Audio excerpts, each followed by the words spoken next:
Teach English one-to-one. So in this lesson, I'm going to talk about teaching materials. And what materials can you use to teach English one-to-one? Well, you have several options.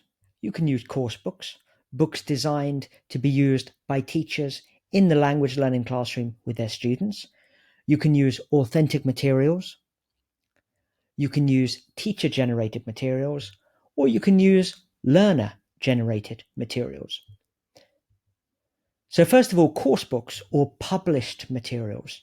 These are materials designed for language learners. Course books, online teaching resources. Now, most course books are designed to be used by teachers who teach groups. So the students will buy the student's book and the teacher will have a copy of the teacher's book, which will have instructions for how to set up the activities, the answers to all the activities and exercises, and maybe some supplementary materials. And that's the big issue, I think, with course books, is that they provide you with a syllabus, which is good. They tell you about what grammar the students might need to learn at a particular level, and they have several generally quite vague or general topics, things like family, friends, entertainment, the house and home, food and drink, jobs, study, these sort of things, nature, travel. They're fine, but they may not be great for your learner. And as I said, they're designed for groups. So it's quite difficult to use a lot of the activities with a one-to-one student. Now, another alternative is authentic materials. So these are materials designed for fluent English speakers, whether that's native English speakers or people who have learnt English as a second language and have a very high level of proficiency.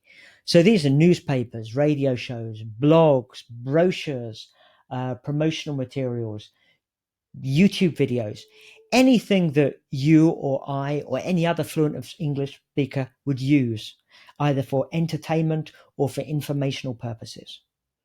Now, the great thing about using authentic materials is that these are the materials that your learners will probably have to use, especially if they work or study in English,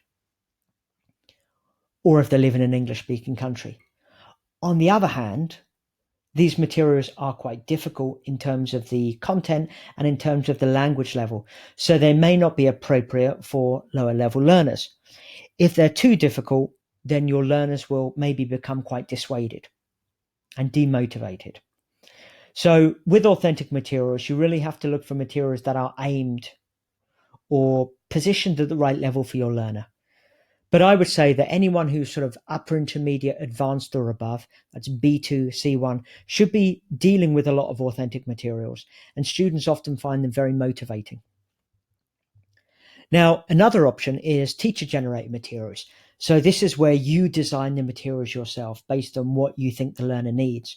Now, this can be quite interesting for the teacher. For you, you may get a sense of professional pride creating your own material. It's a very useful skill to have if you actually can create tailor-made materials for your learners.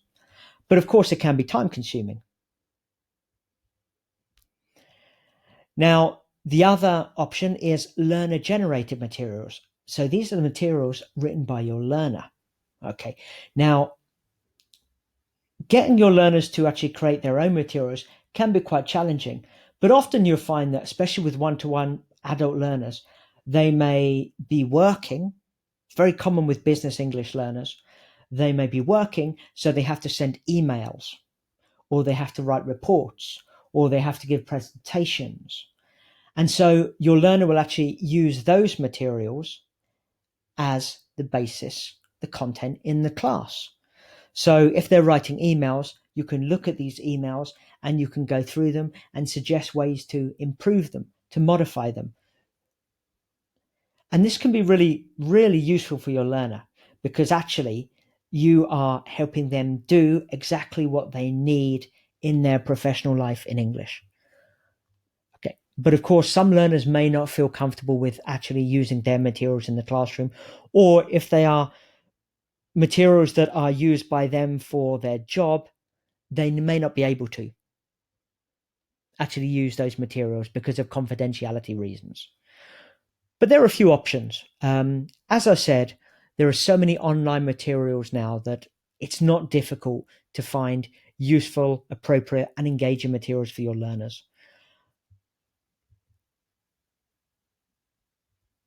So just remember that higher level learners really benefit from authentic materials. So I would suggest that you try to use them as much as you can. All learners want to be interested and stimulated.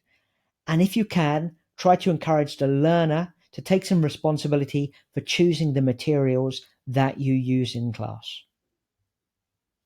Okay, see you in the next lesson.